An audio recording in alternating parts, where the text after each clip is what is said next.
வணக்கம் நண்பர்களே. தமிழகம் times subscribers, நண்பர்கள், வியூவர்ஸ் எல்லாத்தையும் நான் மீண்டும் சந்திப்பதில் பெருமகிழ்ச்சி அடைகிறேன். மிக நீண்ட கால அவகாசம் என்று சொல்ல முடியாது, இடைவெளி. இந்த இடைவெளிக்குள் பல்வேறு நிகழ்வுகள். இன்று நான் இந்த ஒரு பதிவிடுவதற்கான காரணங்களில் ஒன்று யுத்தம். கிட்டத்தட்ட தமிழகம் டைம்ஸ்.com அப்படின்னு ஒரு இணையதளம் நான் ஆரம்பித்து நிறைய நண்பர்களுக்கு தெரியும். அந்த இணையதளம் நான் ஆரம்பிக்கும் பொழுது 2018-19 கடைசி, அதாவது முழுமையாக செயல்பட்டது. அதற்கு முன்பாகவே 2009 இந்த இணையதளம் தொடங்கப்பட்டு விட்டது. முழுமையான செயல்பாட்டுக்கு வந்தது இந்த ஒரு மத்திய பகுதியில் தான். அப்போது இருந்து நான் ஒரு பதிவினை தொடர்ந்துகிட்டு வருவேன். அதற்கு முன்னால் இந்த யூடியூப் சேனலில் இது வரைக்கும் இந்த சேனல் யார் சப்ஸ்கிரைப் பண்ணலையோ சப்ஸ்கிரைப் பண்ணிக்கோங்க. இதை பார்த்துட்ருக்கிற நேயர்கள் நோட்டிஃபிகேஷன் பெல் பதிவு பண்ணுங்கள். அப்போ தான் உங்களுக்கு அடுத்தடுத்து என்னுடைய வீடியோக்கள் வந்து சேரும். ஏன் வந்து சேரணுங்கிறதுக்கு காரணம் இருக்குது, என் வீடியோக்கள் உங்களை வந்து சேர்றதுக்கு. சரி, இந்த தமிழகம் டைம்ஸ்.comல அது ஆரம்பித்த காலத்தில் நான் எழுதின ஒரு ஆர்டிக்கிள், பசுமை இராணுவம். ஒரு இராணுவ அமைப்பு, தொழில்முறை இராணுவம், பயிற்சி பெற்ற இராணுவ வீரர்களை கொண்ட ஒரு இராணுவம் இன்னொரு நாட்டை தாக்குவதோ அல்லது போர்க்கருவிகளை கொண்டு, யுத்த கருவிகளை கொண்டு இன்னொரு நாட்டினை அழிப்பதோ மாத்திரம் நோக்கமல்ல. அவர்கள் மக்களுக்கு சமாதான காலங்களில் மிக பேருதவியாக இருக்க வேண்டும் என்பதும் ஒரு காரணம். அமைக்கப்பட்டதுதான் இராணுவம். ஆனால் அழிவு பாதையில் மிக நீண்ட அழிவுகளை, மிக நீண்ட கால பாதிப்புகளை ஏற்படுத்தக்கூடிய, மிக நீண்ட கால தாக்கங்களை ஏற்படுத்தக்கூடிய, எதில் தாக்கங்கள்? புவி அமைப்பில், கால சூழலில், பொருளாதார தளங்களில் மிகப்பெரிய பாதிப்புகளை ஏற்படுத்தக்கூடிய ஒரு யுத்த முறைகளை கையாண்டு பல நாடுகள் ஒன்றுக்கொன்று மோதிக்கொண்டிருக்கின்றன.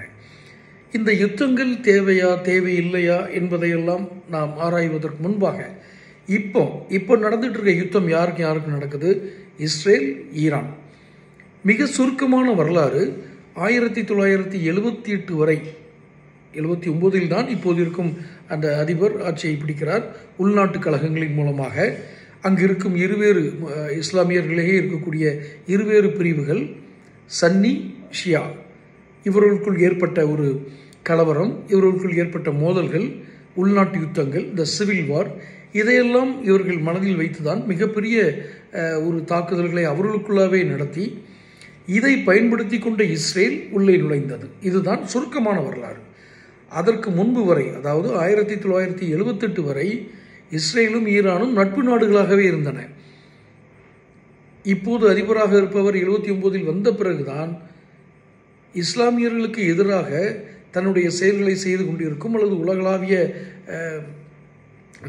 நிகழ்வுகளை நடத்தி கொண்டிருக்கும் இஸ்ரேல் மீது நாம் தாக்குதல் நடத்த வேண்டும் அப்படின்னு சிரியா, லெபனான் இது மாதிரி நாடுகளெல்லாம் தூண்டி சின்ன சின்ன குழுக்களை உருவாக்கி, யுத்த குழுக்களை உருவாக்கி அவர்களுக்கு ஆயுத பயிற்சி கொடுப்பது, ஆயுதங்களை வழங்குவது, அவர்கள் இஸ்ரேலை தாக்குவதற்கு பயிற்சி அளிப்பது, இஸ்ரேலை தாக்குவதற்கு ஏதுவான தருணங்களை ஏற்படுத்துவது, இது போன்ற செயல்களில் ஈரான் ஈடுபட போய் இப்போ இவரை நான் அடிக்கிறேன், அவரை நான் அடிக்கிறேன்னு சொல்லி மாறி ஒருத்தருக்கு ஒருத்தர் பகை உணர்வை தூண்டி இப்போ எங்கே வந்து நிற்குது? இது ஒரு இறுதி யுத்தத்துக்கு வந்து நிற்குது. இந்த இறுதி யுத்தம் நான் எதிர்பார்த்தது தான் அப்படின்னு அமெரிக்க அதிபர் ட்ரம்ப் சொல்கிறார். இந்த இறுதி யுத்தம் நான் எதிர்பார்த்த ஒன்று தான்.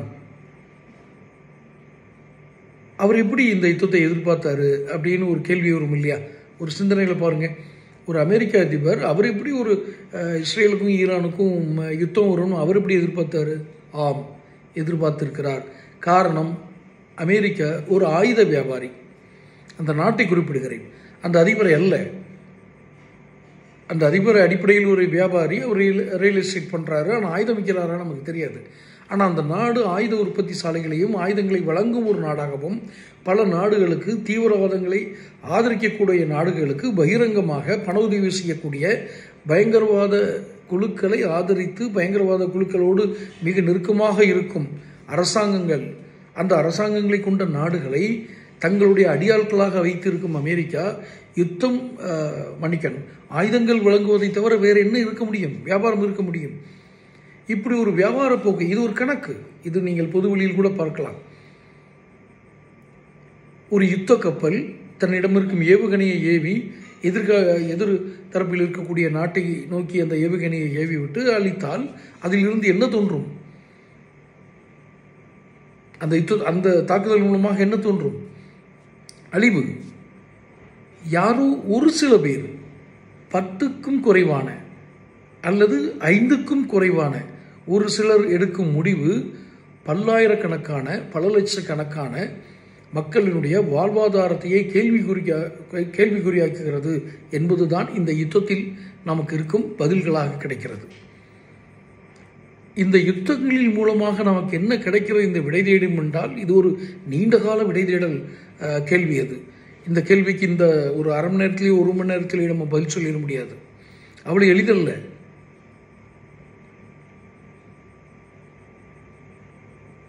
இப்போ ஈரானுக்கு மேலே யுத்தம் வந்திருக்கு, அடுத்து அவங்க ஆயுதம் வச்சிருக்கேன்னு சொல்லி அதுக்கு என்ன காரணம் சொல்கிறாங்க? அணு ஆயுதங்களை வைத்திருக்கிறது ஈரான் அப்படின்னு, அல்லது செறிவூட்டப்பட்ட யுரேனியங்களை செறிவூட்டும் வேலையே தொடங்கி இருக்கிறது. நீ எதுக்காக யுரேனியத்தெல்லாம் செறிவூட்டுற? அப்படி செஞ்சீங்கன்னா அதுக்கு நீ அணுகுண்டுகள் தயாரிப்பதற்காக செய்கிறேன்னு சொல்லி தான் இஸ்ரேலுடைய குற்றச்சாட்டாக இருக்குது. அவங்க என்ன சொல்கிறாங்க? நாங்கள் யுரேனியத்தை செறிவூட்டினது உண்மைதான், ஆனால் ஆக்கப்பூர்வமான வேலைகளுக்குடைய அணு ஆயுதங்களை தயாரிக்கிறதுக்கு அல்ல அப்படின்னு. இப்படி சொல்கிற இஸ்ரேல் அணு ஆயுதம் இல்லாமல் இருக்கா? வச்சுருக்காங்க.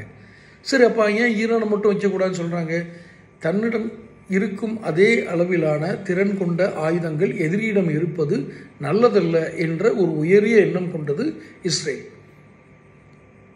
இஸ்ரேல் நாடு எந்த நாட்டாலும் வெல்ல முடியாத ஒரு வல்லமை பெற்ற நாடு அப்படின்னு விவிலியம் பைபிளில் இருக்குது, மற்ற இதுகள்லாம் இருக்குன்னு சொல்லுவாங்க. அப்படி ஒரு வெல்ல முடியாத ஒரு நாடா அப்படின்னு கேட்டால், படைபலங்கள் மொசாட் என்று சொல்லப்படுகிற உளவு அமைப்பை தன்னிடம் வலிமையான உளவு அமைப்பை கொண்டது. இப்படியெல்லாம் அதற்கு சிறப்பு அம்சங்கள் இருக்கின்றன. ஆனால் இந்த மொசாட் என்ற உளவு அமைப்பு பல்வேறு நாடுகளுக்குள் ஊடுருவி தங்களுக்கு எதிரியாக கருதுபவர்களை கொல்வது மட்டுமே இந்த மொசாட்டினுடைய திட்டமாக இருக்கும். ஒரு நாட்டினுடைய உளவு அமைப்பு என்பது அந்த நாட்டுக்கு எதிரிகள் மூலமாக வரக்கூடிய அச்சுறுத்தல்களை அறிந்து அந்த அச்சுறுத்தல்களை எப்படி எதிர்கொள்வது என்று ஆலோசனைகளை வழங்குவது தான் ஒரு உளவு அமைப்பினுடைய வேலையாக இருக்கும். ஆனால் இங்கு என்ன நடக்கிறது? எதிரி நாட்டுக்குள் புகுந்து தனக்கு எதிரியாக அவர்கள் பாவித்துக் கொள்பவர்களை அவர்களே கொன்று விடுவார்கள். இது ஒரு ஆபத்தான அமைப்பு அல்லவா? இப்போது நான் பேசிக்கொண்டிருக்கும் என்னை கண்காணிப்பது மொசாட்டுக்கு மிக எளிது. இந்திய பொருளாதாரத்தை நோக்கி நாம் இத்தனை வலிமையாக நாம் போய்கொண்டிருக்கும் இந்த நேரத்தில் நமது அண்டை நாடுகள் அல்லது சற்று தொலைவில் இருக்கும் நாடுகள் யுத்தங்களில் ஈடுபடுவது என்பது அத்தனை நல்ல விஷயம் அல்ல. சரி, இந்திய அரசியலாவது ஒரு நல்ல திசையை நோக்கி போயிட்டு இருக்கா? இல்லைன்னு தான் சொல்லணும். குறிப்பாக தமிழ்நாடு அரசியல் இப்படி போயிட்டு இருக்கா? இல்லை. என்ன தீர்வு? தொடர்ந்து வீடியோக்கள் பாருங்கள். அரசியல் களங்களையும் யுத்த களங்களையும் குறித்து நாம் ஆராய்வோம். கிடைத்த தகவல்களை கொண்டு தரவுகளை கொண்டு அடுத்த கட்டங்களுக்கு நம் சந்ததியை நகர்த்தி செல்ல வேண்டிய கட்டாயம் நமக்கு இருக்கிறது. தொடர்ந்து சேனல் பாருங்கள். மீண்டும் சொல்கிறேன், புதிதாய் பார்ப்பவர்கள் சப்ஸ்கிரைப் பண்ணுங்கள். இதுவரைக்கும் நோட்டிஃபிகேஷன் பெல் பதிவு பண்ணாதவங்க நோட்டிஃபிகேஷன் பெல் பதிவு பண்ணிக்கோங்க. அப்போ தான் என்னுடைய புதிய வீடியோக்கள் உங்களுக்கு சேரும். நன்றி.